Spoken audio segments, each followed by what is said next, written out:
ನೀವು ನೋಡ್ತಾ ಇದ್ದೀರಾ ಇಂಡಿಯಾ ಫಸ್ಟ್. ನಾನು ವಿಜಯ್ ವೀರಪ್ಪ. ಮೊದಲಿಗೆ ಹೆಡ್ಲೈನ್ಸ್. ಮಂಡ್ಯ ಲೋಕಸಭಾ ಅಖಾಡ ಕ್ಷಣ ಕ್ಷಣಕ್ಕೂ ರೋಚಕತೆ ಪಡಿತಾ ಇದೆ. ಬೆಂಗಳೂರಲ್ಲಿ ಸ್ವಾಭಿಮಾನಿ ಸಂಸದೆ ಹೈ ವೋಲ್ಟೇಜ್ ಮೀಟಿಂಗ್ ಮಾಡಿದ್ದಾರೆ. ಸುಮಲತಾ ಸಚ್ಚಿದಾನಂದ ಬೇಸರ ಶಮನಕ್ಕೆ ದರ್ಶನ್ ಎಂಟ್ರಿ ಕೊಟ್ಟಿದ್ದಾರೆ. ಇತ್ತ ಸಕ್ಕರೆ ನಾಡಿನ ಸಿಹಿಗಾಗಿ ಎಚ್ಡಿಕೆ ಕೂಡ ಪಟ್ಟು ಹಿಡಿದು ಸಭೆ ನಡೆಸಿದ್ದಾರೆ.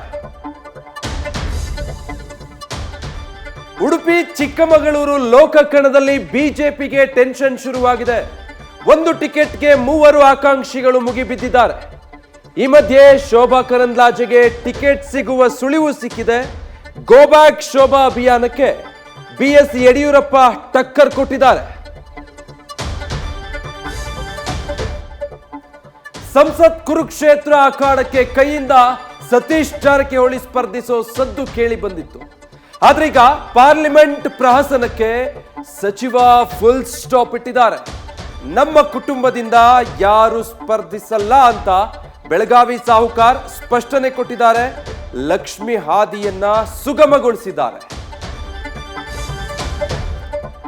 ಬೆಂಗಳೂರು ಜಲಕ್ಷಾಮದ ಗಂಭೀರ ಸ್ಥಿತಿಯನ್ನ ನ್ಯೂಸ್ ಫಸ್ಟ್ ರಿಯಾಲಿಟಿ ಚೆಕ್ ತೆರೆದಿಟ್ಟಿದೆ. ಸಿಲಿಕಾನ್ ಸಿಟಿಯ ಅಪಾರ್ಟ್ಮೆಂಟ್ಗಳಲ್ಲಿ ಹನಿ ನೀರಿಗೂ ಹಾಹಾಕಾರ ಶುರುವಾಗಿದೆ. ಮನೆಗೆ ಬಂದ್ರೆ ಊಟ ಹಾಕ್ತೀವಿ, ಆದ್ರೆ ನೀರು ಕೊಡೋಕಾಗ್ತಾ ಇಲ್ಲ ಅಂತ ನಿವಾಸಿಗಳು ಅಳಲು ತೋಡಿಕೊಳ್ತಿದ್ದಾರೆ. ಆದಿಪುರುಷನ ಅಂಗಳಕ್ಕೂ ವಂಚನೆಯ ಜಾಲ ಆವರಿಸಿದೆ. ಅಯೋಧ್ಯೆ ಬಾಲರಾಮನ ಹೆಸರಲ್ಲಿ ಮೋಸದ ಬಲೆ ಹೆಣೆಯಲಾಗಿದೆ.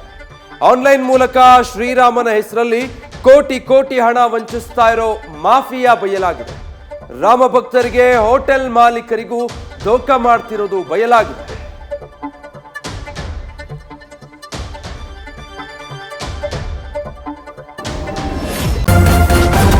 ನ್ಯೂಸ್ ಫಸ್ಟ್ ನಿರ್ಭೀತಿಯಿಂದ ನಿಮ್ಮ ಪರವಾಗಿ.